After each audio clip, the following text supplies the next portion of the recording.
Bonjour à toutes et à tous et bienvenue dans le réveil du matin de Léo et moi-même. Et oui, cette fois-ci, c'est Bibi qui présente et je suis très heureux de vous retrouver, d'autant plus que j'ai abandonné le sac poubelle pour un joli drap blanc que voici. Ça fait plus beau, ça fait plus esthétique.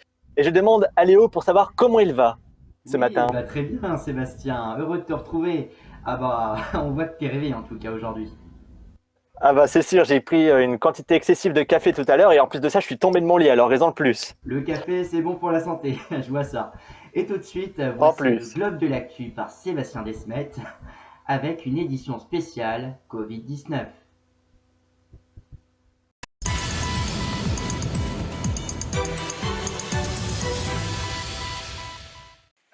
Et oui, une édition spéciale concernant le coronavirus. Le bilan est d'environ 90 000 cas en France et approche les 13 000 morts selon le ministre de la Santé, Jérôme Salomon. On rappelle que le virus circule depuis le 24 janvier dernier sur le territoire français et que 4 milliards d'humains sont appelés à rester confinés chez eux. C'est plus de la moitié de la population mondiale, tandis qu'en France, le confinement devrait être prolongé jusque début mai, estime le président du conseil scientifique. Depuis mercredi, le jogging est interdit à Paris entre 10h et 19h, alors que l'on vient d'apprendre qu'il est dès à présent obligé de porter un masque selon plusieurs avis scientifiques, lorsque nous sommes hors de notre domicile.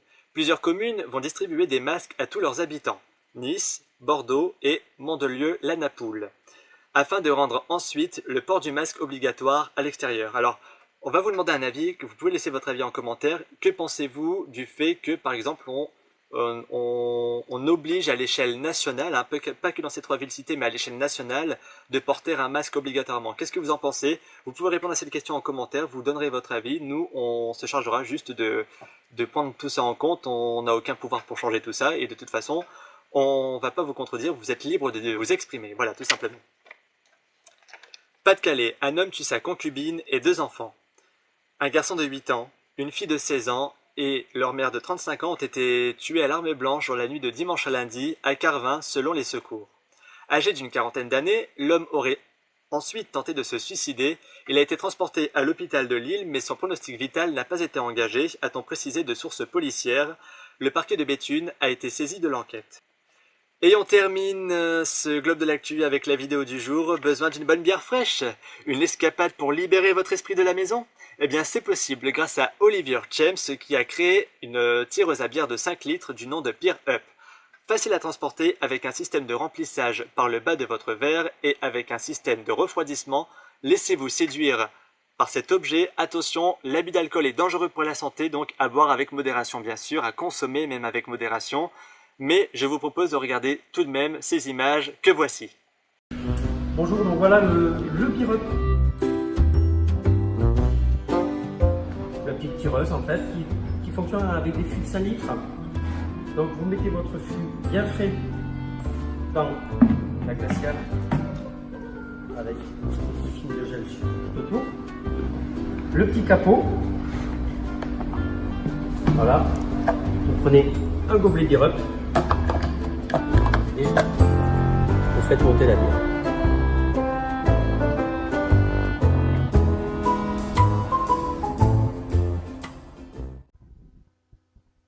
Mais quel temps fait-il?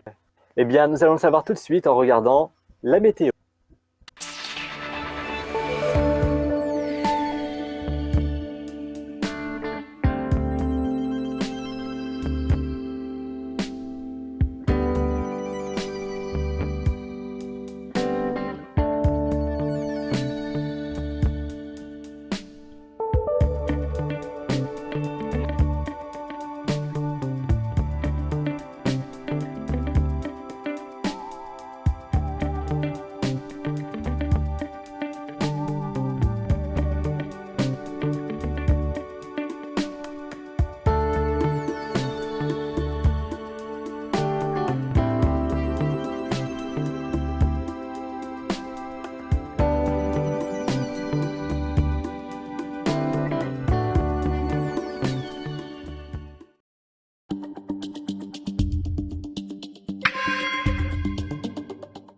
Et c'est parti avec les 12 coups de midi.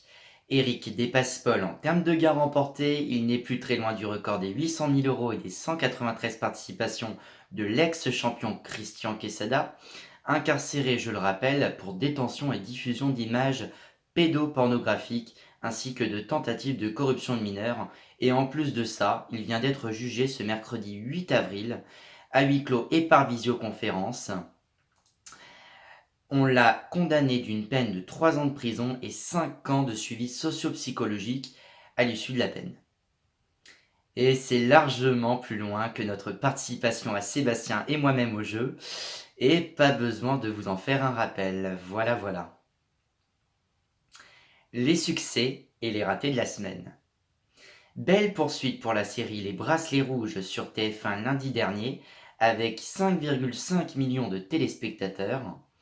Arte était en très grande forme en misant sur le film La Veuve Coudert, avec Alain Delon et Simone Signoret. La chaîne franco-allemande a passionné 1,9 million de Français, tout de même. Sur M6, Ophélie Meunier était à la tête de Zone Interdite.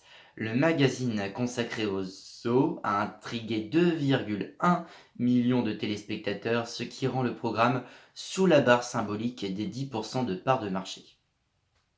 En ce qui concerne les audiences TV Access, donc juste avant les prime time, le soir, on peut saluer la semaine exceptionnelle de N'oubliez pas les paroles, qui surclasse la concurrence avec une moyenne de 4,3 millions de téléspectateurs. Et également, dimanche, Laurent Ruquier a pris la tête d'une formule de confinement des enfants de la télé.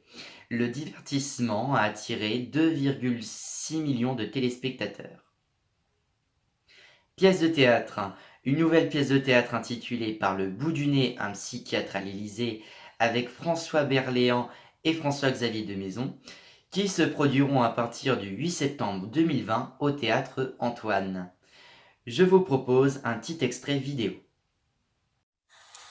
Mes chers compatriotes, mes chers amis, aujourd'hui vous avez décidé de choisir l'espérance en me confiant. Ah non! On va faire un discours en faisant des grimaces. En me confiant à la plus haute chute. Regardez, vous voyez, ça revient. C'est un peu court, ça. Pardon. Pour finir l'émission en beauté, voici l'imitation à la DSM, et j'ai bien l'impression que l'on ne va pas s'ennuyer.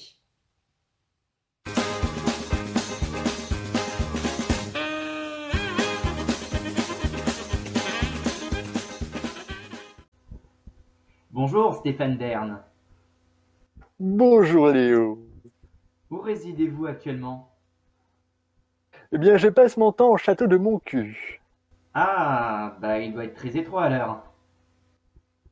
Non, ça va, on y circule bien. D'ailleurs, on peut remarquer que dans la troisième porte à gauche, il y a une magnifique salle à manger dans laquelle il y a des couverts de couleur or et marron. Ça donne envie. On doit manger à la bonne franquette, dis donc. Ça dépend tous les jours, enfin. J'imagine.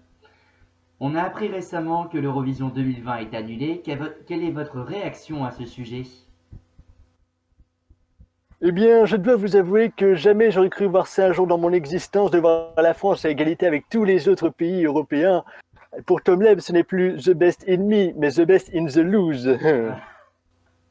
Vous l'aimez bien, Tom Leb? Oh non. Dans ce cas, on a échappé à la catastrophe. Merci à vous, C'est en tout sûr. cas, d'avoir répondu à nos questions. Et je vous dis merde pour la suite. Merci beaucoup. Merde également à tous les deux. Au revoir, Stéphane Bern. Au revoir. Bonne journée à vous. À vous aussi, très cher. Eh bien voilà, ce deuxième numéro du Réveil du matin touche à sa fin. J'espère qu'il vous aura plu peut-être tout comme le premier. N'hésitez pas à laisser un commentaire s'il y a des choses à améliorer. On prendra votre avis en compte. Tout avis est pris en compte, je tiens à le rappeler. Et n'hésitez pas également à en parler autour de vous. Ça nous ferait grandement plaisir et ça nous permettrait également de proposer des choses de meilleure qualité à l'avenir. Merci à toi Léo. Merci à toi, Sébastien. Et on se retrouve très prochainement et on se quitte aussi en musique. Ne croyez pas que ça n'arrive qu'aux autres et à très bientôt. Salut. You're preaching to the choir, stop hating on yourself, quit playing with your mind, you're spinning. The clouds will open up, blue skies are brilliant. You start to feel like you're losing your shine, but the grass ain't always greener